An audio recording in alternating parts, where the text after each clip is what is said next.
तो जैसा कि थंबनेल के माध्यम से आप पहले ही सतर्क होंगे कि इस वीडियो के माध्यम से मैं क्या बताने वाला हूं, तो चलिए देर न करते हुए सीधा वीडियो की शुरुआत करते हैं। तो दोस्तों, जैसा कि आज का जो हमारा टॉपिक है वो थोड़ा हटकर है, यानी कि जो कि हमारा जो आज टॉपिक है वो इस पर है कि बहुत से ऐसे अभी भारत के लोग हैं जो कोरोना वैक्सीन लगवाने से डर रहे हैं और उनके मन में तमाम सवालात खड़े हैं कि क्या कोरोना वैक्सीन लगवाएं कि नहीं लगवाएं। तो इसी के बीच मैंने ये वीडियो लेकर आया और मैं इस वीडियो में आपको अपनी नॉलेज के हिसाब से आपको ये बताऊंगा कि आपके लिए कोरोना वैक्सीन लगवाना कहाँ तक सही और सुगम होगा। तो चलिए देर न करते हुए सीधा वीडियो की शुरुआत करते हैं। तो दोस्तों, जैसा कि आपको पता होगा कि इस समय जो भारत है वो कोरोना वायरस की दूसरी लहर से चल रहा है, गुजर रहा है, और वही कोरोना वैक्सीन के टीकाकरण का जो तीसरा पायदान पर खड़ा है, यानी कि तीसरा टीकाकरण चल रहा है। वहीं कोरोना वैक्सीन की पहला जो टीकाकरण था उसकी शुरुआत 16 जनवरी 2021 से शुरू की गई और उसमें केवल उन भारत सरकार के कर्मचारियों को रखा गया जो हेल्थ केयर और फ्रंट हेल्थ लाइन में काम करते थे, यानी कि जितने भी भारत सरकार के अंदर काम करते थे उनको कोरोना वैक्सीन की टीकाकरण दिया गया। वहीं जब दूसरा टीकाकरण स्टार्ट हुआ हमारा 1 मार्च से, तो उसमें 45 से प्लस जितने भी उम्र के लोग हैं उनको कोरोना वैक्सीन लगवाने की प्राथमिकता दी गई। और इस समय तो आप जान ही रहे होंगे कि तीसरा टीकाकरण चल रहा है।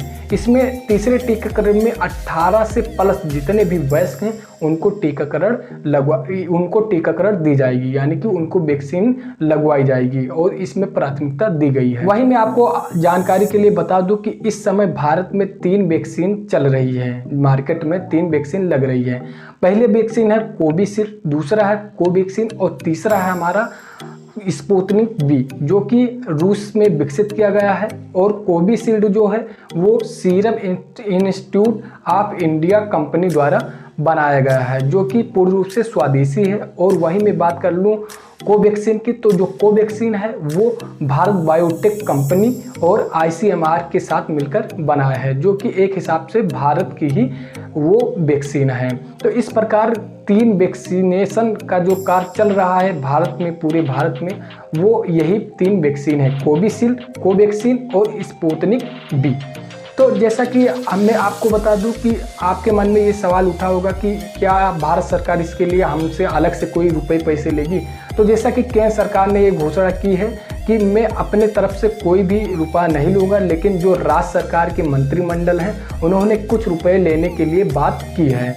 वहीं जैसे यूपी हो गया, बिहार हो गया, दिल्ली हो गया, महाराष्ट्र हो गया, असम हो गया, इन राज्यों ने अपने राज्य में कोई भी रुपया न लेने की घोषणा की है और साथ ही साथ 18 से प्लस लोगों को वैक्सीनेशन कार्य करवाने के लिए मुफ्त सुविधा भी उपलब्ध कराई है। तो ये बहुत ही अच्छा काम है। वहीं अगर आप जो प्राइवेट अस्पतालों में अगर आप वैक्सीन लगवाएंगे तो आपके लिए और 1200 रुपये कोवैक्सीन के लिए देने पड़ेंगे, जो कि एक हिसाब से भारी रकम है।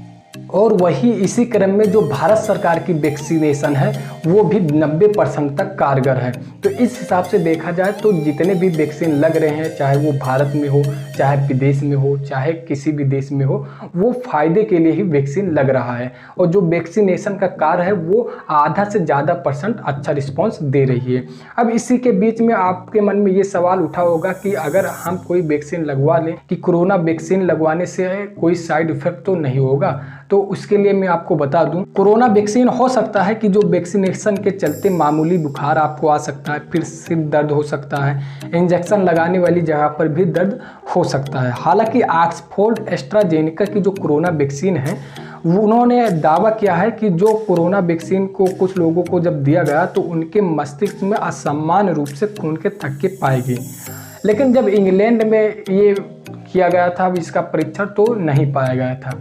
तो एक हिसाब से देखा जाए तो जहाँ तक ये कोरोना वैक्सीन है वो 80% से एबव कारगर है, लेकिन अभी भी हम ये शुद्ध रूप से नहीं कह सकते हैं कि कोरोना वैक्सीन जो लग रही है ये पूर्ण रूप से कारगर है, क्योंकि कुछ लोगों में इसका साइड इफेक्ट भी देखने को मिला है, जो कि बहुत हैरान करने वाली बातें हैं। लास्ट में अपने सजेस्ट के हिसाब से मैं आपको बता दूं कि कोरोना वैक्सीन, जैसा कि मैंने आपको बताया कि 3 प्रकार के वैक्सीनेशन हो रहे हैं, कोविशील्ड, कोवैक्सीन और स्पुतनिक वी।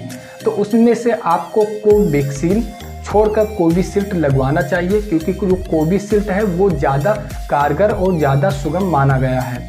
और जो रिजल्ट आया इसके सामने कोवैक्सीन की अपेक्षा कोविशील्ड की वो बहुत ही अच्छा आया है।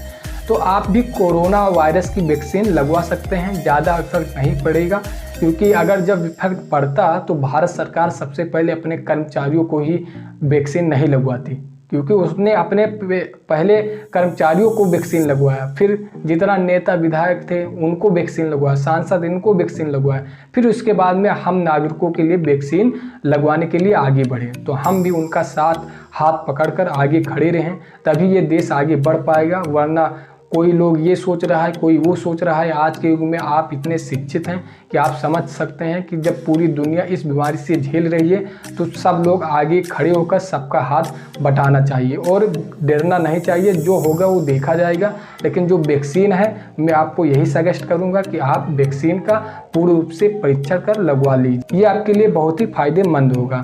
तो कैसी रही यह वीडियो हमें कमेंट करके ज़रूर बताएं। मिलते हैं अपने नेक्स्ट वीडियो में, जब तक के लिए जय हिंद जय भारत।